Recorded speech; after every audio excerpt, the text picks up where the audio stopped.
The coffee cup trembled in his hand before it ever spilled. It was 7:42 a.m. inside the marble lobby of Harrington Financial, a place where silence itself seemed expensive. The janitor, Calvin Reed, a man with years in his eyes and humility in his posture, was mopping near the elevator when the doors slid open and a man in a $1,000 suit brushed past him without looking. "Watch it," the man muttered, balancing his phone, his briefcase, and a steaming cup of espresso. Calvin stepped aside, nodding quickly. "Sorry, sir." But the floor was slick, too freshly mopped, too polished, and the man's leather soles betrayed him. He stumbled, just slightly, bumping into Calvin's cart. The paper cup flew from his hand, and in one slow, heart-stopping motion, the coffee splashed across the man's white shirt and charcoal blazer. The CEO froze. Around them, a few early morning employees glanced up, then quickly pretended not to see. Calvin's face went pale. "Oh my God, I'm so sorry, sir." The CEO, Richard Blaine, a legend in the industry, known for both his brilliance and temper, looked down at the dark stain spreading across his chest. His nostrils flared. His jaw flexed. "Do you have any idea how much this suit costs?" he said, voice low but trembling with anger. Calvin dropped to his knees, pulling napkins from his cart, dabbing at the fabric helplessly. "Sir, please, I can get this cleaned for you." "Stop!" Richard barked. "Don't touch me." The lobby went silent. A few heads turned. Calvin froze, still crouched on the floor, the napkins in his trembling hands. Richard stepped back, glaring at him like he was something sticky on his shoe. "What's your name?" "C. Calvin, sir." "Calvin Reed." "Well, Calvin," Richard hissed, "you just cost me more than your monthly paycheck." He turned to the front desk. "Get building management down here. I want this man gone. Now." Calvin's heart sank. "Sir, please, this was an accident." Richard didn't answer. He walked toward the elevator, muttering into his phone, "Send someone from HR to meet me upstairs. We're terminating a janitor." The doors closed, leaving Calvin standing in the reflection of his mistake. By 8:15, whispers were spreading faster than the smell of bleach. "Did you hear?" Calvin spilled coffee on Mr. Blaine. "Man's toast. Nobody crosses Richard. Poor guy. He's been here, 10 years?" Calvin stayed by his cart, pretending to work, but every word stung. The truth was, he had been there 10 years, longer than most of the faces that now avoided his eyes.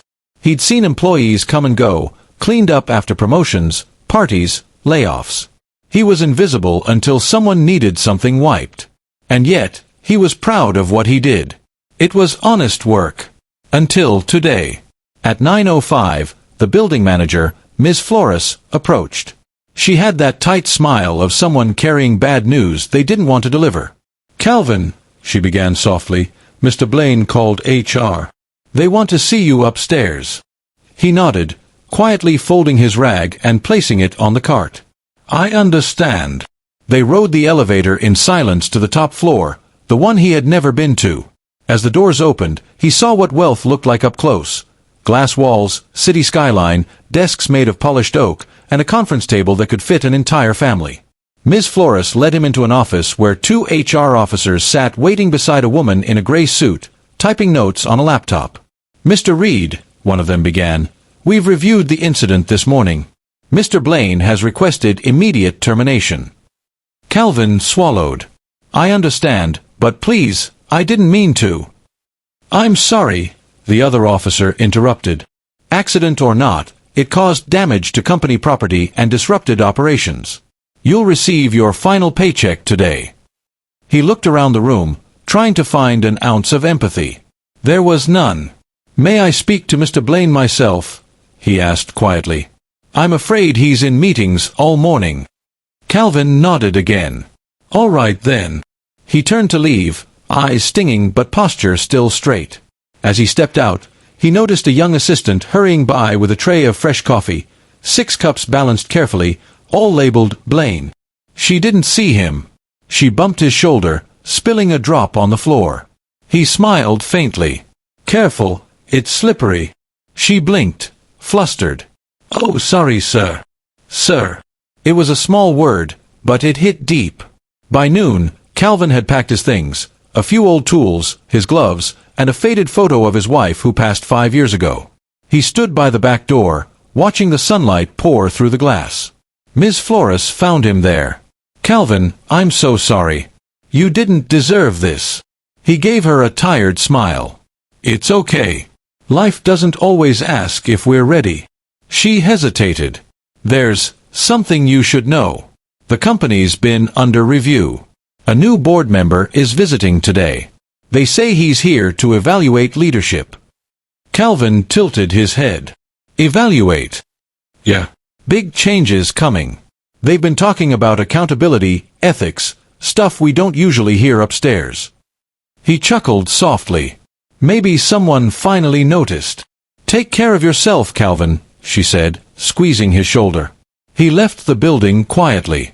The afternoon sun burned hot as he walked down Fifth Avenue, holding a small cardboard box that contained 10 years of his life. Every corner of the city looked different when you weren't rushing to work. More faces, more stories. He sat on a bench outside a small cafe, trying to figure out his next step. He was 57 years old. Too old for a new start, too young to give up. A barista stepped out to sweep the sidewalk. "You all right, sir?"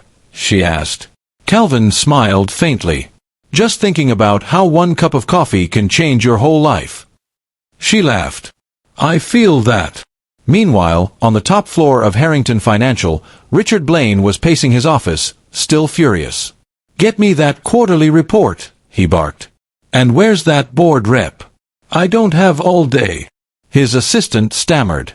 "Sir, they said he should be here any minute." He wanted to tour the building first. "Well, let's hope he doesn't run into any more incompetent janitors," Richard sneered, glancing at the faint coffee stain on his sleeve. At that exact moment, the elevator dinged. The glass doors opened. 3 board members entered, 2 familiar faces and 1 stranger in a simple navy suit. The stranger carried no briefcase, no entourage. Just a quiet presence that immediately drew the room's attention. "Mr. Blaine," said one of the board members, "this is Mr. Caldwell, our new senior board evaluator. He'll be observing operations today." Richard extended his hand quickly, smiling his best corporate smile. "Mr. Caldwell, pleasure to meet you. I wasn't expecting you so soon." The man shook his hand firmly. "I like to see things before they're prepared for me." His voice was calm but commanding. "Of course," Richard said, gesturing to a chair. "Please, have a seat. Can I offer you something? Coffee, perhaps?" Caldwell smiled faintly. "No, thank you. I had enough downstairs." Richard blinked. "Downstairs?" "Yes. Met a few of your staff. Hard-working people." "Ah, good," Richard said quickly. "We pride ourselves on hiring the best." Caldwell's eyes lingered on him. "Do you treat them as such?" Richard forced a laugh. "Well, we run a tight ship, Mr. Caldwell. Expectations are high." Caldwell didn't respond. He just nodded slowly, as if making a note in his head. At that very moment, Calvin Reed sat in the small cafe across the street, sipping a cup of plain black coffee he could barely afford. He had no idea that the man sitting across from Richard Blaine upstairs was about to change both of their lives. Because Mr. Caldwell wasn't just a board evaluator. He was also the majority shareholder's brother, a man known for digging into how people treated those beneath them. And the staff he had spoken to downstairs that morning included 1 janitor, named Calvin Reed. As the sun dipped behind the skyline, the building lights began to glow. Inside the 40th floor boardroom, tension was thick. Caldwell looked over a report, then closed it softly. "Mr. Blaine, we'll be reconvening at 6 for a final discussion. I'd like to invite someone to join us, someone who used to work here." Richard frowned. "Used to?" "Yes. I met him this morning. Polite man. Said his name was Calvin Reed." The CEO's blood ran cold.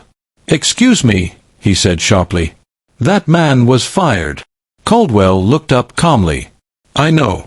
I'd like him here anyway. But he's just a janitor."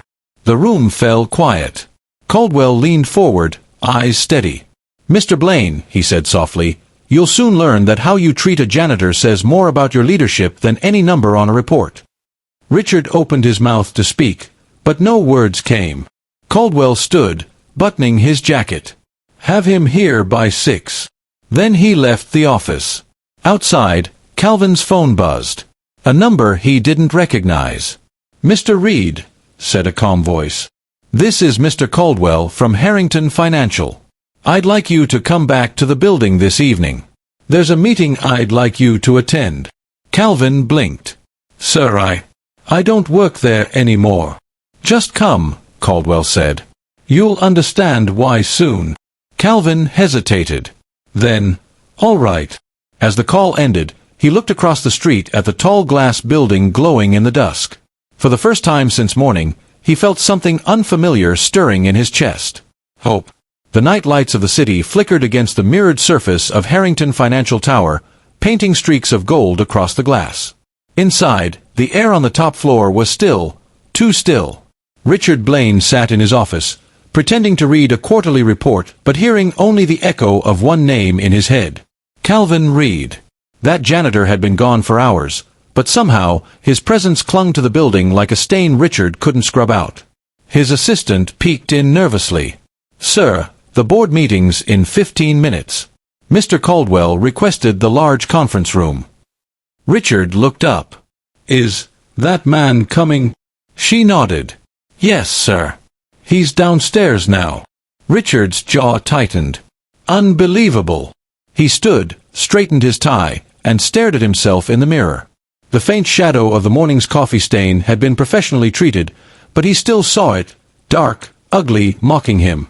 Downstairs, Calvin Reed stepped through the revolving doors of the building once more.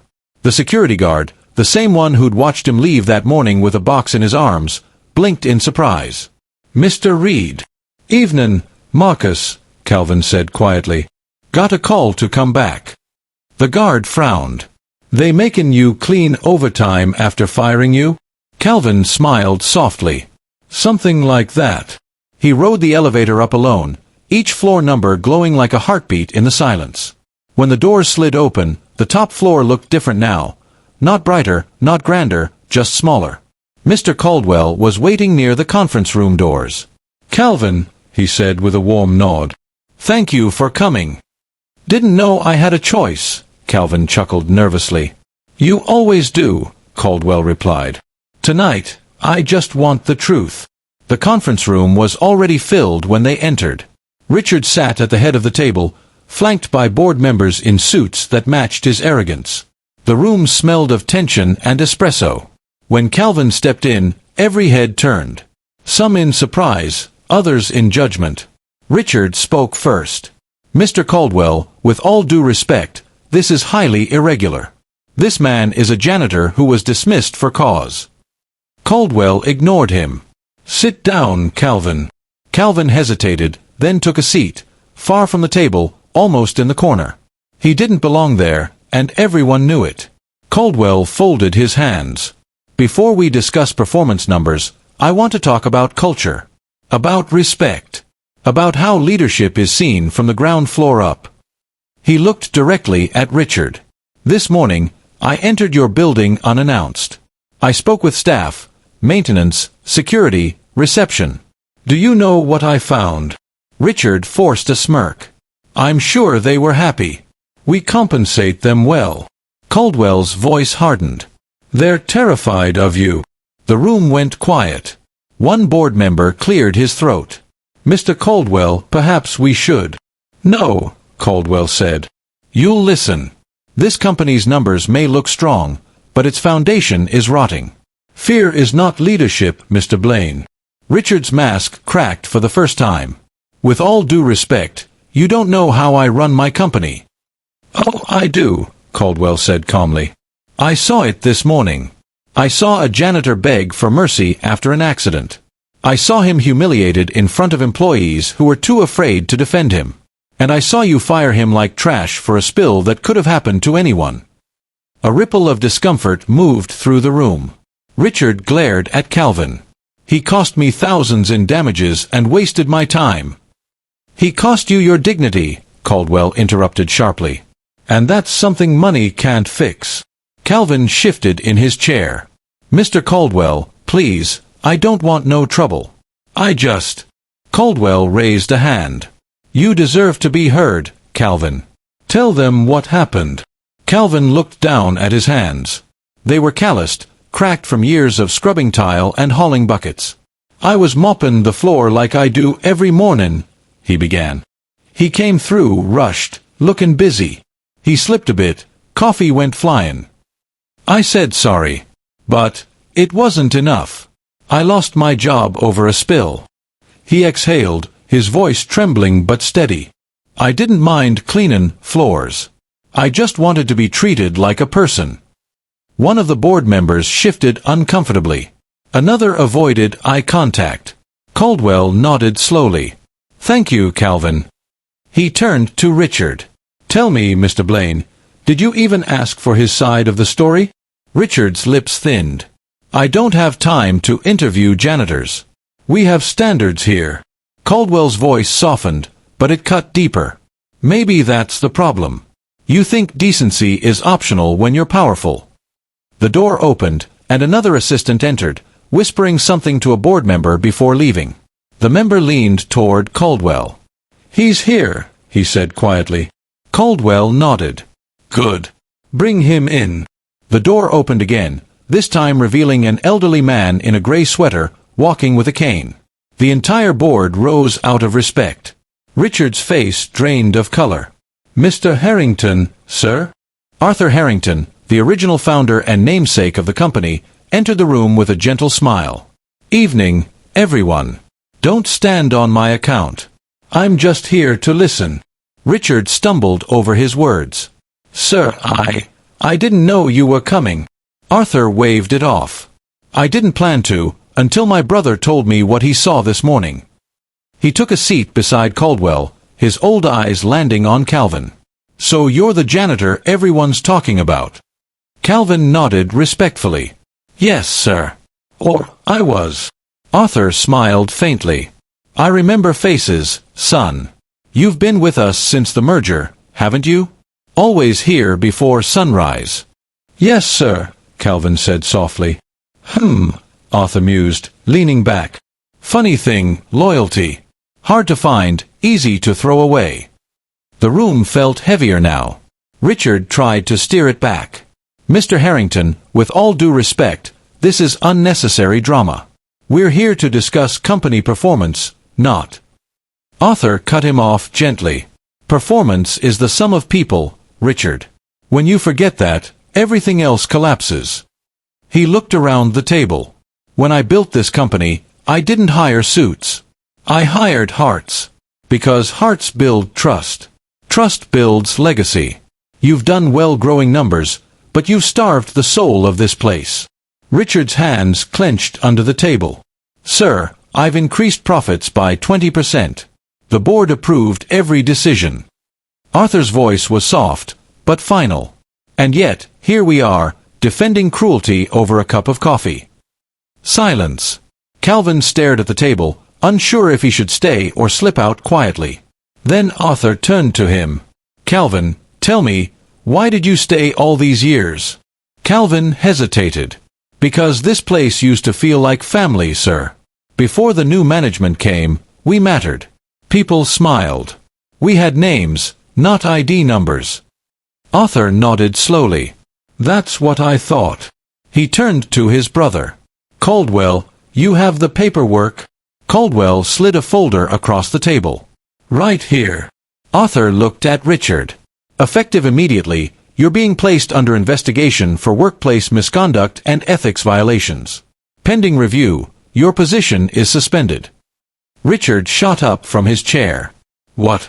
You can't. Arthur's gaze turned steely. I can. And I will. He pointed toward the empty head seat. Until then, someone else will oversee operations. Richard's voice trembled with disbelief. Who? Him. He pointed at Calvin, half snarling. He's a janitor. Arthur smiled faintly. Yes. A janitor who showed more grace in 10 minutes than you have in 10 years. The boardroom erupted in whispers. Arthur gestured toward Calvin. You'll sit here for now, son. Temporarily. Until we finalize restructuring. I want you to see what this company looks like from the top. Calvin froze. Sir, I don't know what to say. I ain't no executive. Arthur chuckled. You don't need to be. You just need to remember what it feels like to be on the ground. Richard's voice broke through, bitter and sharp. You're making a mistake. You can't run a corporation with kindness. Arthur's eyes met his. No, but you can't run one without it either. He stood, cane tapping lightly against the marble floor. Meeting adjourned. As everyone began to file out, Richard stood motionless, staring at Calvin, humiliation twisting his face. Calvin looked back, not with triumph, but with quiet sadness. Didn't want this, sir, he said softly. Just wanted respect. Then he walked toward the head chair, the same one that had always been off-limits, untouchable, unreachable, and sat down. For the first time that day, the room felt clean. Outside the boardroom, Ms. Flores waited anxiously. Calvin. What happened? He gave her a stunned smile. I got promoted. She laughed, then blinked. Wait, what? Calvin shook his head slowly, still processing. Don't ask me how. Just, life's funny sometimes. Meanwhile, Richard packed his things, face red with fury. As he stormed out past the staff he once ignored, not one person spoke. Not one offered him a look of sympathy. But when Calvin walked by minutes later, carrying nothing but his heart and that same quiet humility, people smiled. Some even clapped. He didn't understand it yet, but the company had just witnessed something they'd forgotten existed. Decency winning. That night, as the office lights dimmed, Calvin sat alone in the CEO's chair, looking out at the city skyline. The reflection staring back wasn't a powerful man, it was a good one. He whispered to himself, funny how tables turn when you clean enough of them. The morning after the board meeting felt unreal. The city woke as usual, but inside Harrington Financial, everything had changed. Calvin Reed stood in the lobby, still wearing his janitor's uniform, the same faded blue shirt with a name patch stitched above the chest. Employees passed him, whispering. Some smiled, some stared, others just looked confused. He wasn't holding a mop today. He was holding a visitor's badge that said, Acting Executive Advisor. Ms. Flores met him at the elevator, eyes wide. Calvin, you sure you're supposed to be up there? He smiled softly. Honestly, I'm not sure about much right now. But Mr. Harrington said to come. The elevator doors slid open, and for the second time in 2 days, Calvin rode to the top floor, but this time, the silence didn't feel heavy. It felt full of possibilities. When he stepped into the boardroom, Arthur Harrington and Mr. Caldwell were already there. The older man smiled warmly. Morning, son. Sleep all right? Calvin chuckled. Didn't sleep at all, sir. Thought it was a dream. Arthur grinned. Most dreams end when you wake up. This one begins there. He gestured to the chair at the head of the table. Sit. Calvin hesitated. Sir, I can't keep sittin' in this chair. It ain't right. Arthur leaned back. You're not here to play CEO, Calvin. You're here to remind us what leadership should look like. We lost that somewhere along the line. Mr. Caldwell handed him a file. This isn't permanent. But your perspective, your honesty, will help us rebuild. We need to know what's broken. Calvin opened the folder. It was full of reports, complaints, memos, things he'd never seen, but had lived through. Low wages, unpaid overtime, toxic supervisors. He frowned. I seen most of this firsthand. Exactly, Caldwell said. You were close enough to feel it. That's why you're here. By noon, word had spread like wildfire. The janitor was advising the board. The break room buzzed with conversations. Man, you hear about Calvin? Yeah, dude's upstairs now. No way. For real. I saw him in the elevator with Mr. Harrington. For the first time in years, the staff felt something new floating in the air. Hope. At 2 p.m., Calvin attended his first leadership meeting. Executives in tailored suits sat around the table, skeptical and silent. He didn't carry a laptop. Just a notepad and pen. A young vice president broke the silence. With all due respect, sir, what exactly is a janitor supposed to contribute to an operations meeting? Calvin smiled faintly. Maybe not much about numbers. But I know what it's like to clean up after him. A few people chuckled nervously. He continued, calm but firm. I been down there 10 years. I seen how folks get treated. The night staff got their hours cut. The cafeteria lady got fired, 'cause she spoke up about her paycheck. People scared to breathe wrong. That ain't a company, that's a cage. The room was still. Then, one senior manager cleared his throat. He's right. Morale's been dropping for years. HR's just been covering it up. Arthur nodded approvingly. Keep talking, Calvin. Calvin flipped a page in his notebook. I don't know fancy words, but I know people. You want production. Treat them like family again. Fix their hours, talk to them like they matter. That's the real profit. Mr. Caldwell looked around the table. Anyone disagree? No one spoke. For the first time, the janitor's voice carried more weight than the title of CEO. By evening, Calvin sat alone in the office that once belonged to Richard Blaine. The city glowed outside, the skyline twinkling like distant stars. He looked at the desk, polished, enormous, intimidating. He placed his wife's photo in the corner, next to the phone. In it, she was smiling, holding a paintbrush. She'd always told him, one day, your kindness is gonna take you somewhere you don't expect. He whispered, you were right, baby. The next morning, Calvin arrived early, out of habit. He didn't take the private elevator. He walked in through the front doors, greeting the guards, the receptionists, and the cleaning crew one by one. Marcus, the security guard, grinned. So, boss man, what's the plan? Calvin chuckled. Plan's simple, brother.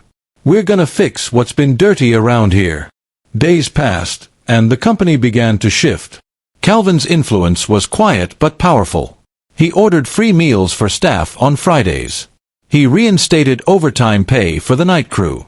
He replaced the corporate efficiency slogans with handwritten notes on bulletin boards. Your work matters. We see you. You belong here. The janitors who once avoided eye contact now walked with pride. The executives, seeing the change in morale, found themselves smiling more, even staying late, not out of fear, but inspiration. But not everyone was happy. Richard Blaine's allies whispered in dark corners, waiting for him to return. And one afternoon, Richard did. He stormed into the lobby unannounced, sunglasses hiding his fury. His suspension was still under review, but his pride couldn't take silence any longer. He rode the elevator straight to the top, ignoring every greeting, every stare. When the doors opened, Calvin was standing by the window, talking to Ms. Flores. Richard's voice cut through the air. Enjoying my office, Reed? Calvin turned calmly. Didn't know it belonged to you, sir. Thought it belonged to the company. Richard sneered. You really think you can play boss? You're nothing but a janitor with a pity promotion. Caldwell stepped out from the adjoining room. Correction, Mr. Blaine. He's the reason this company's still standing. Richard scoffed. You think morale matters more than profit? Arthur's voice echoed from behind him. I do. Richard spun around. The founder had entered, cane in hand, eyes cold. Arthur stepped closer. When you fired Calvin, you fired the heart of this place. You forgot that leadership starts with humility. You can buy power, Richard, but you can't buy respect. Richard glared. You're making a mistake. This company needs strong hands, not soft hearts. Arthur smiled faintly. Strong hands can still be gentle. Yours were just cruel. He nodded toward security. Please escort Mr. Blaine off the premises. As the guards approached, Richard's voice cracked. You'll regret this. You can't build an empire on janitors and charity. Calvin looked at him quietly. Maybe not. But I'd rather build one on kindness than ego. Richard froze, trembling. For the first time, he had no words. The guards led him away, his legacy collapsing behind him. Weeks later, a letter arrived on Calvin's desk. It was from Richard. You took everything from me. But maybe that's what I needed. I was blind. You showed me what power really looks like. I'm sorry. Calvin sighed softly and placed the letter beside his wife's photo. Took nothing from you, man. Just gave you a mirror. Months passed, and Harrington Financial was no longer just a corporation. It was a story. A story people wanted to work for, not escape from. Calvin didn't stay in the big chair forever.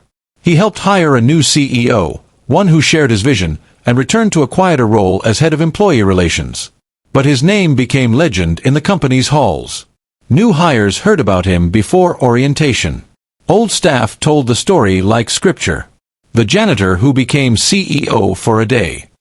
One afternoon, a young intern stopped Calvin by the elevator. "Sir, is it true? You spilled coffee on the CEO and got promoted."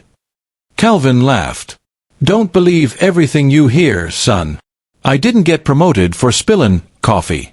I got promoted for cleanin' up afterward." The intern grinned. "That's deep." Calvin winked. "So's humility." That evening, as the sun set over the skyline, Calvin walked past the gleaming company plaque that now read, "Harrington Financial, built on people, not pride." He smiled, tipping his cap toward the janitors mopping the lobby floors. One of them called out, "Boss, you ever miss cleanin' floors?" Calvin chuckled. "Every day." He paused, looking around the spotless lobby. "Thing is, now the mess we clean ain't just on the floor anymore. It's up here." He tapped his heart. The janitors laughed, shaking their heads, not realizing they were watching history every day at work. As he stepped outside into the golden glow of dusk, Calvin whispered to himself, "Life's funny. Sometimes, the people who clean up your mess are the ones who end up teaching you how to live." He looked back one last time at the tower, then walked toward the fading light, the city alive with second chances. And for the first time in a long time, he felt truly seen. If this story touched you, drop a comment telling us what you would have done in Calvin's shoes. Would you forgive the CEO, or walk away for good? And don't forget, subscribe to Residential Stories for more powerful tales like this one.